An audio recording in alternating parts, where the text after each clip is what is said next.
Hola, soy Jonathan Castro, nuevo editor general de La Encerrona. Hoy no tenemos mini noticiero porque es feriado, pero hemos preparado un programa especial. Un ranking de 100 problemas en los 100 primeros días del gobierno de Pedro Castillo.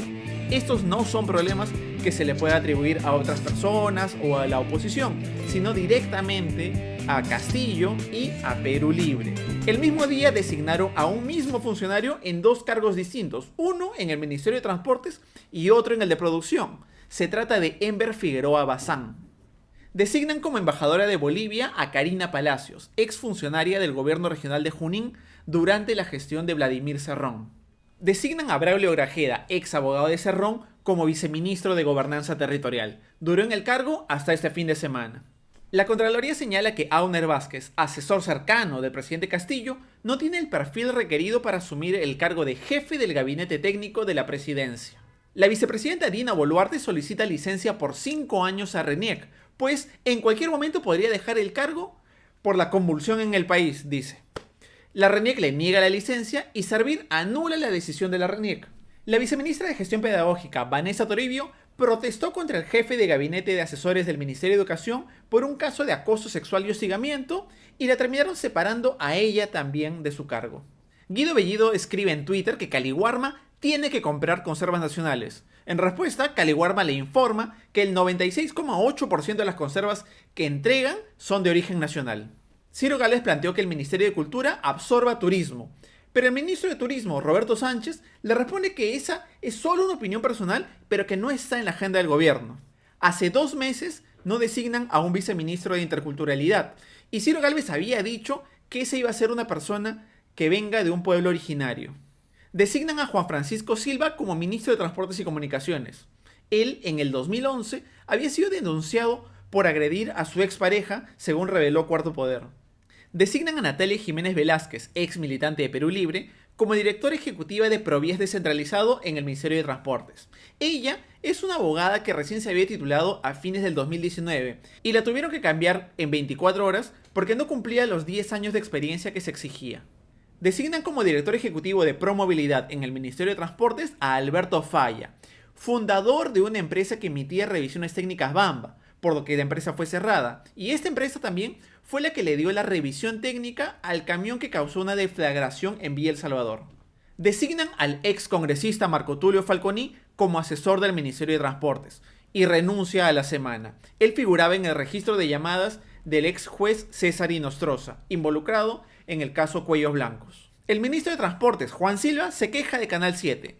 Canal 7 nos golpea a nosotros como si fuera un canal extraño. También tenemos que hacer cambios ahí para que de una vez por todas el Canal 7 eduque a las personas y llegue a los rincones más alejados de nuestra patria, dice. El personal de seguridad de Castillo empuja a reportera de TV Perú. Luego hacen lo mismo con una RPP. Ya se habían producido incidentes de este tipo durante la campaña. Abel Reyes, un congresista de Perú Libre, presenta un proyecto de ley que incluye el control de los medios de comunicación. Designan a Juan Carrasco como ministro del Interior, pese a que no había renunciado a tiempo a la Fiscalía. Los dos viceministros del Interior renuncian ante el intento de Carrasco de nombrar al profesor Grover Mamani como director general de Gobierno Interior, y por acciones, según señalaron ellos en una carta, que no garantizaban el trabajo adecuado de la policía. El ciudadano yemení Abdullah Ahmed visitó a Bellido en 11 ocasiones en la PCM. Él trabajó como asesor en temas internacionales en la Asamblea Nacional de Bolivia y de Ecuador. César Tito Rojas, un ex dirigente del Movadef, ingresó junto a un grupo de dirigentes de Puno a la presidencia del Consejo de Ministros. Tenían programada una reunión con Bellido, aunque esta no se produjo. Designan a Walter Ayala, un abogado cercano a Cerrón, como ministro de Defensa. Como policía, tuvo faltas graves y la oposición pidió su salida. Vladimir Cerrón recibe irregular resguardo policial de un policía asignado al gobernador de Junín. La familia de este policía Zárate tuvo contrataciones con el gobierno regional. El oficialismo no consigue integrar la mesa directiva del Congreso. Cambian a los voceros de Perú Libre, de Alex Paredes y Betsy Chávez, que pertenecían al ala moderada, al ala magisterial, pasan a Waldemar Cerrón, el hermano de Vladimir Cerrón. El oficialismo pierde las comisiones importantes en el Congreso. Pedro Castillo va al Congreso, se reúne con la mesa directiva y les pide que consideren que Perú Libre presida la Comisión de Educación para darle esa satisfacción al ala magisterial. Pero no lo logran y lo pierden definitivamente porque Waldemar Cerrón en la reunión de la Junta de Portavoces pidió que se reconsidere todas las presidencias de las comisiones y no solamente la de educación. Obviamente, las otras agrupaciones no aceptaron la propuesta del hermano de Cerrón. En los primeros días de su gobierno, Castillo despacha desde una casa en Breña en la que no había un registro de los visitantes. Más adelante, el Congreso le abrió una investigación por estos hechos. Por Twitter, Castillo anuncia que Ricardo Belmont será su asesor. En uno de sus programas en redes, Belmont señala que Dina Boluarte le había proporcionado 6 millones de soles desde el MIDIS al Grupo El Comercio para que la promuevan en caso Castillo sea vacado. La vicepresidenta le responde con una carta notarial en la que rechaza estas imputaciones y al final le pone un postdata en el que dice: jamás tuve amistad con usted. Congresistas de Perú Libre marcan asistencia cuando se encuentran recolectando firmas para la Asamblea Constituyente. Se reinicia el paro en el corredor minero, en Cotabambas. En Espinar también hicieron un paro preventivo exigiendo la salida de Guido Bellido como primer ministro. Guido Bellido amenaza al Congreso y dice: para que haya una segunda reforma agraria, nuestro presidente pedirá una ley al Congreso con presupuesto. Si no hay reforma agraria, si el Congreso no la aprueba, devolveremos a cada uno de los congresistas a sus pueblos. Una clara amenaza a que podía disolver el Congreso. Otra de Guido Bellido, pero esta vez en quechua. Esas encuestadoras, esos periódicos no valen para nada. Ya sabe nuestro pueblo que ellos son así, siempre fueron mentirosos. Ellos bailan a cambio de plata. Inician una investigación por terrorismo a Bellido, Cerrón y Guillermo Bermejo por una presunta conexión con los Quispe Palomino.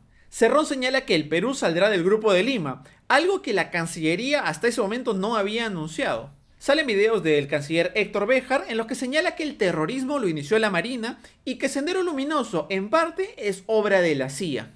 Héctor Béjar presenta su renuncia y designan a Óscar Maurtua. Tras su designación, Cerrón señala que Maurtua no representa el sentir de Perú Libre. Luego de este cambio, Cerrón tuitea: el gobierno y el partido están sitiados por los poderes fácticos y en estas circunstancias cualquier disidencia es traición. En una entrevista después de haber dejado el cargo, Béjar dice que los altos funcionarios del gobierno son o familiares de Castillo o amigos de sus familiares o gente que ha hecho favores. Bellido se enfrenta a Maurtua porque el vicecanciller señaló que el Perú no reconocía a ninguna autoridad legítima en Venezuela. Le abrió las puertas para que salgan Maurtua y el vicecanciller. Bellido revela que Castillo y Nicolás Maduro tuvieron una reunión. Epicentro publica los chats de la bancada de Perú Libre en los que participan Cerrón, Bellido y otros congresistas con comentarios en contra de Maurtua, de Betsy Chávez y de la vicepresidenta Dina Boluarte. El diario Comercio publica un documento firmado por la ministra Betsy Chávez en la que figuraba como abogada de Rodolfo Orellana en un caso. Las explicaciones de la ministra Chávez no se refirieron directamente a ese documento. Designan a Mario Carhuapoma como presidente de Salud. Luego, la Procuraduría Anticorrupción denunció a Carhuapoma por negociación incompatible por contrataciones irregulares. Designan al abogado Julián Palacín Jr. como presidente de Indecopi. José Tábara, Percy Marquina, Matilde Schwab y Gisela Orjeda renuncian al Consejo Consultivo de Indecopi ante la designación de Palacín. Palacín dice que el 48% de los vocales de Indecopi tienen conflicto de interés, y los vocales le responden emitiendo un comunicado para rechazar estos comentarios.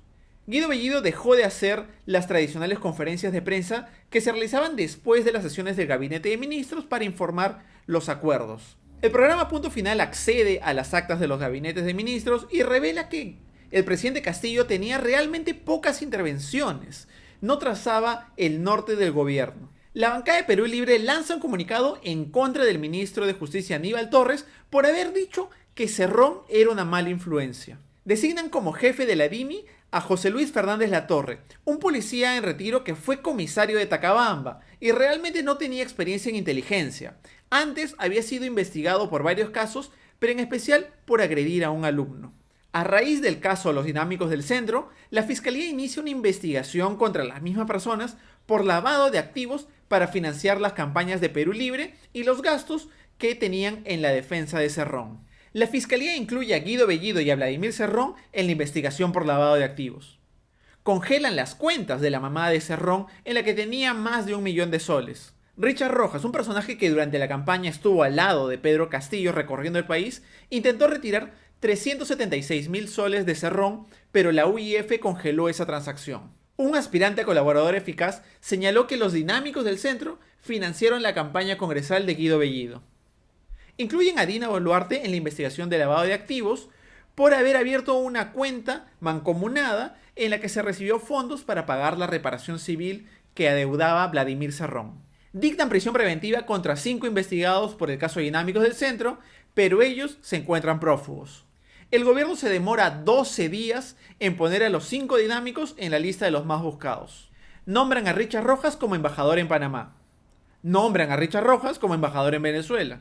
Dictan impedimento de salida del país contra Richard Rojas. Piden 16 años de cárcel contra Cerrón por colusión agravada por un caso que se llamaba Hospital El Carmen. Allanan los locales de Perú Libre y la vivienda de Vladimir Cerrón por el caso de lavado de activos que se había abierto. El gobierno demora en designar a Julio Velarde como presidente del Banco Central de Reserva, lo que genera bastante zozobra económica. En medio de esa demora, Guido Bellido pone en duda la continuidad de Velarde al decir: Julio Velarde va a permanecer hasta el día en el que siga trabajando para los peruanos y que siga manteniendo la estabilidad económica. Cancelan la primera reunión entre Velarde, Castillo y el ministro de Economía, Pedro Franque. La PCM emite un tuit en el que señala que Bellido ya había firmado las resoluciones de nombramiento de Velarde y los otros directores del BCR y que más bien la firma que faltaban eran las de Pedro Castillo. Designan a Iber Maraví como ministro de Trabajo. Él era miembro del FENATE, el gremio radical fundado por Pedro Castillo, y estaba vinculado al CONARE. A los pocos días de inicio del gobierno se publica la inscripción del FENATE en el Registro de Organizaciones Sindicales de Servidores Públicos. Miembros del FENATE ingresaron a Palacio de Gobierno haciéndose pasar como trabajadores de ministerios. Los diarios El Comercio y La República publican atestados policiales que vinculan a Iber Maraví con acciones de Sendero Luminoso en los años 80. Bellido informa que le había pedido la renuncia a Iber Maraví, pero este no le hizo caso. El Congreso interpela a Iber Maraví. Sobre la interpelación a Maraví, Guido Bellido dice: de ser necesario, vamos a pedir cuestión de confianza, como tiene que ser un consejo de ministros donde existe solidaridad plena. Con esto daba a entender que podía jugar con la carta de la disolución del Congreso. Destituyen a Juan Cadillo por WhatsApp y designan a Carlos Gallardo, un profesor amigo del FENATE, como ministro de Educación. Gallardo anuncia que los maestros que no pasaron la evaluación docente serán contratados. Designan como nuevo ministro del Interior a Luis Barranzuela, el abogado de Perú Libre en el caso de lavado de activos y a la vez socio del abogado de Cerrón, Raúl Noblecilla. Barranzuela acusa corrupción indebida y sus palabras generan malestar. El jefe de Debida, Fidel Pintado, renunció en protesta a estas palabras y poco después se descubre que antes de que asuma el puesto, Barranzuela era partidario de la no erradicación de la hoja de coca. El Comercio revela que Barranzuela tuvo más de 150 sanciones cuando fue policía y que fue también defensor de los hermanos Aybar Cancho en un proceso por lavado de activos provenientes del narcotráfico. Tras la salida de Guido Bellido de la PCM, Perú Libre se divide. Luego de dejar la PCM, Bellido dice que el presidente no debe faltar a la promesa de darle el indulto a Antauro Humala. Bellido y Vladimir Cerrón se dedican a presionar por Twitter al presidente para que ponga en agenda el cambio de la Constitución. También por Twitter, Cerrón anuncia que la bancada de Perú Libre no le dará el voto de confianza al gabinete presidido por Mirta Vázquez. Se revelan las publicaciones machistas y homofóbicas de Guido Bellido en sus redes sociales en los últimos años. La congresista Patricia Chirinos revela que en el Congreso Guido Bellido le había lanzado una frase misógina: ahora solo falta que te violen. Bellido le manda una carta notarial a Patricia Chirinos para que se rectifique de esta acusación o la querellará por difamación. Bellido amenaza con nacionalizar el gas de Camisea si la empresa explotadora no acepta renegociar el reparto de utilidades. Bellido, en persona, va a dejar la carta de renegociación del gas, pero solamente lo recibe el personal de seguridad del edificio. Mientras la primera ministra, Mirta Vázquez, estaba solicitando el voto de confianza al Congreso, el presidente Pedro Castillo dio un discurso en el que le pidió al Congreso que vea el proyecto para nacionalizar Camisea. Al día siguiente, el dólar vuelve a subir tras las declaraciones de Castillo. La agencia Moody's rebaja la calificación crediticia del Perú. Pasa de A3 a BBB1, con perspectiva estable. Se revelan las publicaciones de Guido Bellido en redes sociales en las que coquetea con Sendero Luminoso, ¿no? De un lado hace un homenaje a Edith Lagos, de otro lado suscribe una frase de Abimel Guzmán, también posa, como se publicó en La Encerrona, junto a una imagen de Sendero Luminoso. El 28 de julio, el gobierno de Pedro Castillo inicia sin primer ministro.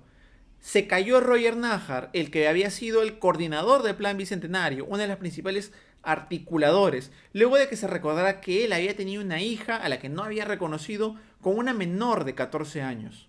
Pedro Franque y Aníbal Torres abandonan el Centro de Convenciones de Lima y no participan en la juramentación del 29 de julio tras conocer que Guido Bellido iba a ser el primer ministro. El dólar sube y alcanza su máximo de 4.13. En una tensa reunión en la que participaron el ex ministro Francisco Eguiguren, Guido Bellido, Pedro Castillo y Vladimir Cerrón, según reveló el portal Sudaca, Castillo intenta sacar a Bellido de la PCM, pero no puede. El gobierno reacciona mal ante la muerte del cabecilla terrorista Abimael Guzmán. En las primeras horas, el presidente no rompe su itinerario para dar algún tipo de conferencia de prensa. Guido Bellido no fija una posición sobre lo que debería hacerse con los restos de Guzmán.